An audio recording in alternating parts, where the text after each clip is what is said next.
تمہاری روحیں قبض کر لیتا ہے، پھر تم اپنے پروردگار کی طرف لوٹائے جاؤ گے، اور تم تعجب کرو جب دیکھو کہ گناہگار اپنے پروردگار کے سامنے سر جھکائے ہوں گے اور کہیں گے کہ اے ہمارے پروردگار، ہم نے دیکھ لیا اور سن لیا، تو ہم کو دنیا میں واپس بھیج دے کہ نیک عمل کریں، بے شک ہم یقین کرنے والے ہیں۔ اور اگر ہم چاہتے تو ہر شخص کو ہدایت دے دیتے، لیکن میری طرف سے یہ بات قرار پا چکی ہے کہ میں دوزخ کو جنوں اور انسانوں سب سے بھر دوں گا۔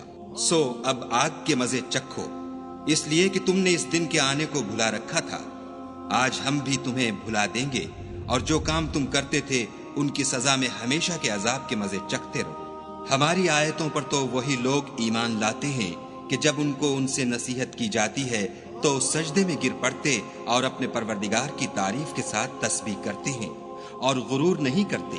ان کے پہلو بچھونوں سے الگ رہتے ہیں، اور وہ اپنے پروردگار کو خوف اور امید سے پکارتے، اور جو مال ہم نے ان کو دیا ہے اس میں سے خرچ کرتے ہیں۔ کوئی متنفس نہیں جانتا کہ ان کے لیے کیسی آنکھوں کی ٹھنڈک چھپا کر رکھی گئی ہے۔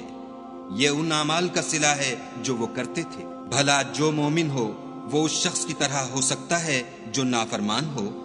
دونوں برابر نہیں ہو سکتے۔ جو لوگ ایمان لائے اور نیک عمل کرتے رہے ان کے رہنے کے لیے باغ ہیں، یہ مہمانی ان کاموں کی جزا ہے جو وہ کرتے تھے۔ اور جنہوں نے نافرمانی کی ان کے رہنے کے لیے دوزخ ہے، جب چاہیں گے کہ اس میں سے نکل جائیں تو اس میں لوٹا دیے جائیں گے، اور ان سے کہا جائے گا کہ جس دوزخ کے عذاب کو تم جھوٹ سمجھتے تھے اس کے مزے چکھو، اور ہم ان کو قیامت کے بڑے عذاب کے سوا عذاب دنیا کا بھی مزہ چکھائیں گے، شاید ہماری طرف لوٹ آئیں۔ اور اس شخص سے بڑھ کر ظالم کون جس کو اس کے پروردگار کی